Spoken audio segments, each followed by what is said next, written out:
एक तरफ मनुवादी कहते रह गए जात पात और दलितों पर अत्याचार अब खत्म हो चुका है, और दूसरी तरफ मेरठ के सरधरा थाना क्षेत्र के कपसाड़ गांव में एक सवर्ण लड़के पारस सिंह ने 9 जनवरी को खेत को जाती हुई एक दलित मां के ऊपर फरसे से हमला कर उनकी हत्या कर दी।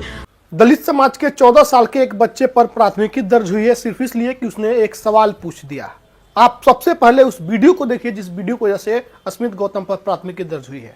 एक तरफ मनुवादी कहते रह गए जात पात और दलितों पर अत्याचार अब खत्म हो चुका है, और दूसरी तरफ मेरठ के सरधरा थाना क्षेत्र के कपसाड़ गांव में एक सवर्ण लड़के पारस सिंह ने 9 जनवरी को खेत को जाती हुई एक दलित मां के ऊपर फरसे से हमला कर उनकी हत्या कर दी और उनकी बेटी के साथ छेड़छाड़ कर उसे अपने साथ ले गया।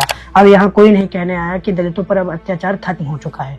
बात जाति विशेष के होने के कारण से सरकार से लेकर प्रशासन तक सब कोई चुप है। ध्यान दीजिए, ये कोई इक्का दुक्का घटना नहीं है, ये तो दलितों के साथ हुई सिस्टमेटिक हिंसा का हिस्सा है जिसे हर बार लगातार नकारा जाता है। इस बात के लिए एनसीआरबी के आंकड़े खुद गवाह हैं।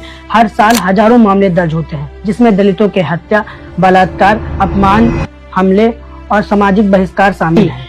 एनसीआरबी की सबसे लेटेस्ट रिपोर्ट बताती है कि एससीएस के उत्पीड़न के लगभग 57,000 मामले दर्ज हुए हैं, जिसमें उत्तर प्रदेश में ही रोजाना 2 दलितों की हत्या होती है, 3 दलित महिलाओं के बलात्कार होते हैं और 6 दलित घरों में आग लगाना या फिर घरों में तोड़फोड़ करने के मामले दर्ज होते हैं।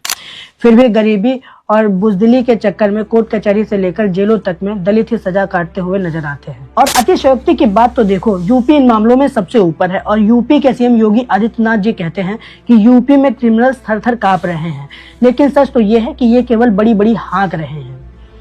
अन्य स्टेट्स या विदेशों में इनकी बेइज्जती ना हो, इसीलिए ये क्रिमिनल्स और अत्याचार के डाटा को झांप रहे हैं। ये झूठ नहीं, मैंने सच बताया है। इन्होंने हाथरस गैंगरेप केस से लेकर उन्नाव गैंगरेप केस तक सब कुछ दबाया है। हर केस में जाति का एंगल हटाकर इन्होंने आपसी विवाद बनवाया है। प्रशासन ने हम काम कर रहे हैं ये कहकर केवल मन बहलाया है। वैसे ही इस मेरठ वाले केस में भी करने की कोशिश चल रही थी।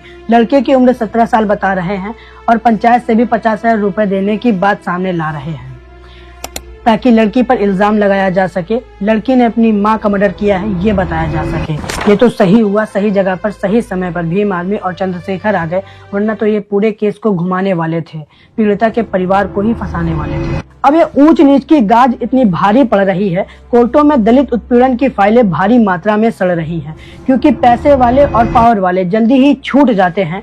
दलित कोर्ट कचहरी के चक्कर लगाकर टूट जाते हैं। तभी तो मैं कहता हूँ जाति आधारित हिंसा फरसे या तलवार से नहीं होती, इसमें भी इनकार, चुप्पी और राजकीय संरक्षण का पूरा साथ है।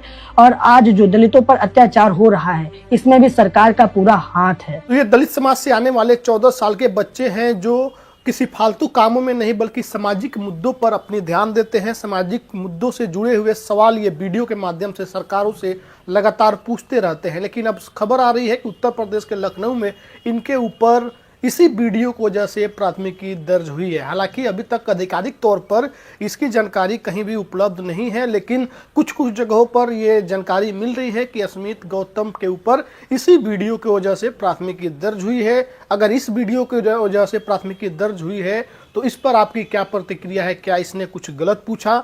इस पर जो भी आपकी प्रतिक्रिया है जरूर बताएं।